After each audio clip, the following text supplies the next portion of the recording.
this is not a 10-year period which we should see as a block, because 4 years between 2015 and 2019, we still suffered from the consequences of this catastrophic negotiation by the previous radical leftist government. And at the time, until 2019, we had the lowest growth rate in Europe.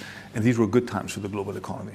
Since 2019, I think at the core of our economic success was the fact that we re-established confidence in the fundamentals of the Greek economy. None of this would have happened had we not taken difficult decisions to put our fiscal house in order. But at the same time, we were bold enough to implement pro-growth measures, significant structural reforms that improved the competitiveness of the Greek economy.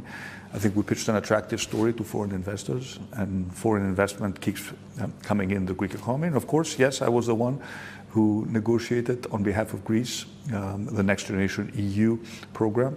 And Greece is set to receive 36 billion euros on top of what it will receive from the structural funds and the agricultural funds until 2026. But this was not just a story of European support.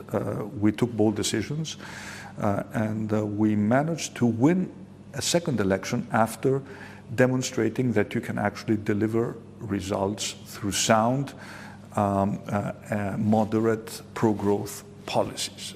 We live in an era where populists challenge the competence of the more traditional parties. And in Greece, we defied that story, because in 2023, we actually increased our share of the vote twice in a double election by essentially convincing the Greek people that we can deliver on our electoral promises and we can offer them a better future.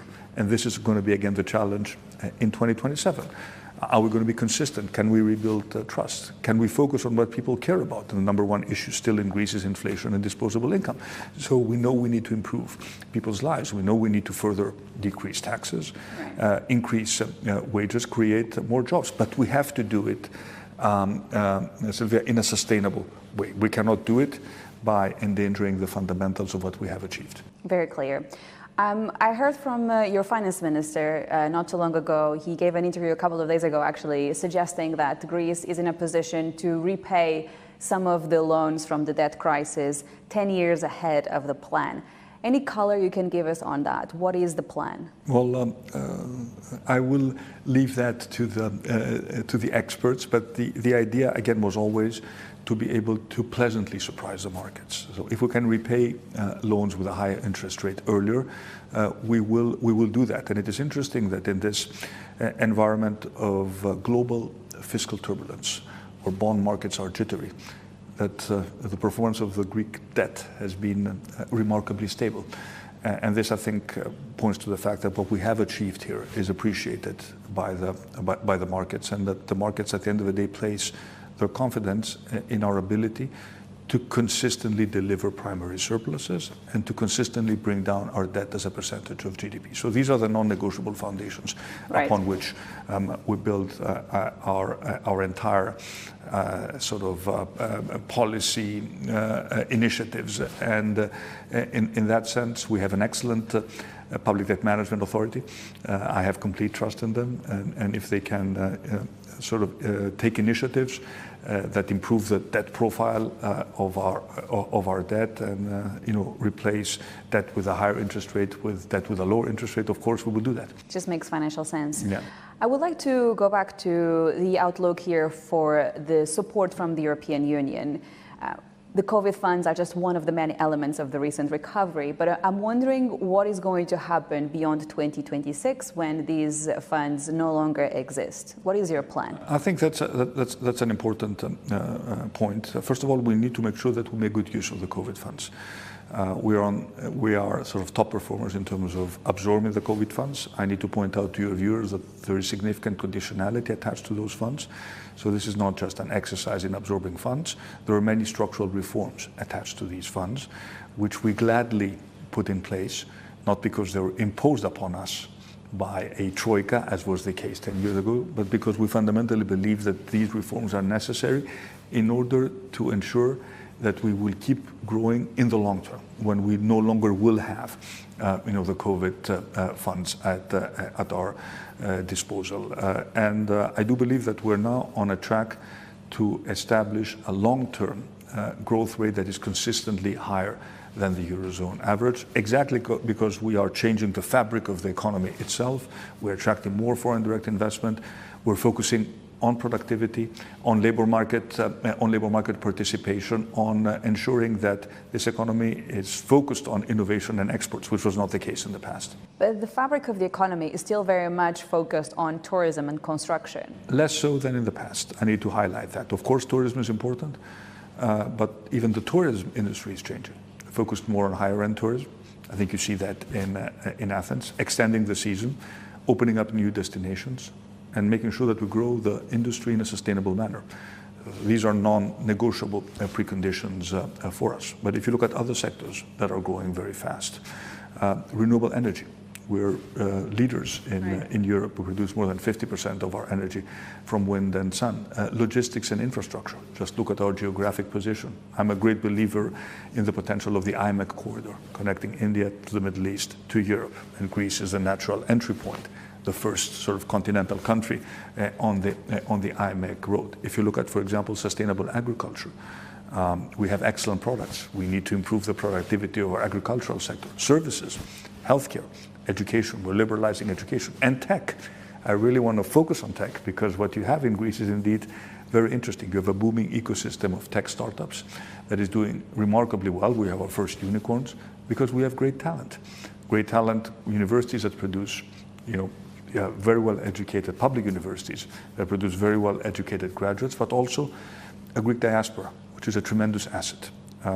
Some of them looking to return to Greece and to work and live in Greece. So this is not, the Greek economy is not a one-trick pony. For example, if you look at the recent important foreign direct investments, tech, data centers, we want to be protagonists, renewable energy, healthcare.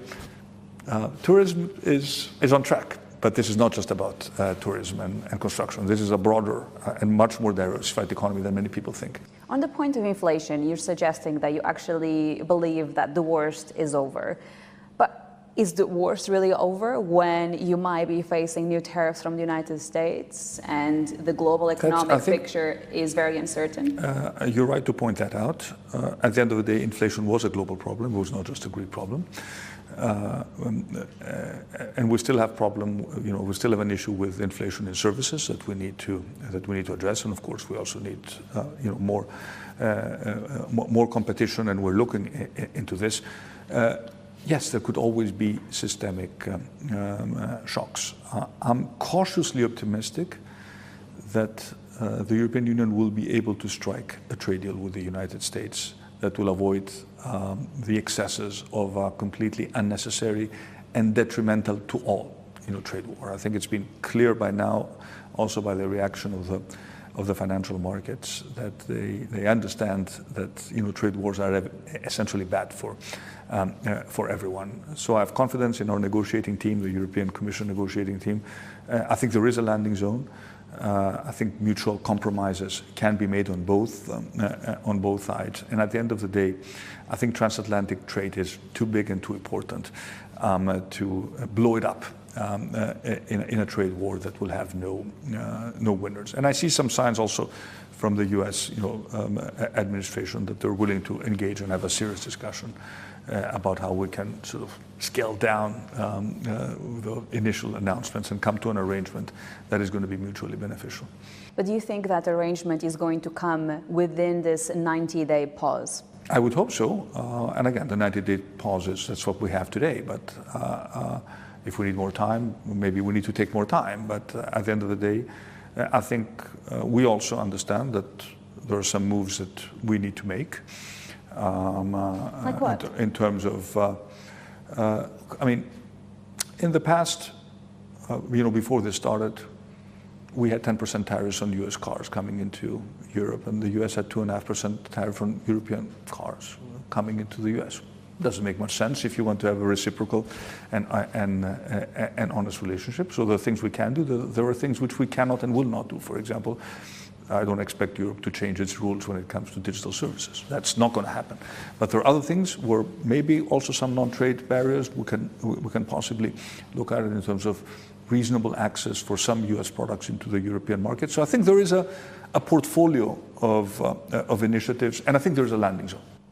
Where is that landing zone? Because if we take the deal with the UK and the deal with China thus far, we seem to have this sort of bracket, the 10% as the minimum and the 30% as the maximum. Where do you think the landing zone could be for the EU? I would hope as close to the minimum. Is that 10 or is it below 10? I don't know, again, because we don't have any competence. We meaning national leaders. Of course, we express our opinions, but I'm optimistic that we could do even something better. I don't necessarily consider 10% to be the baseline upon which we need to build on. 10% is still, it's not insignificant at the end of the day. Let's see what will happen, but I think there is, I'm in terms of, again, I'm not part of the negotiations, but if I look at the public statements, I think there is more appetite to do a deal on the US side.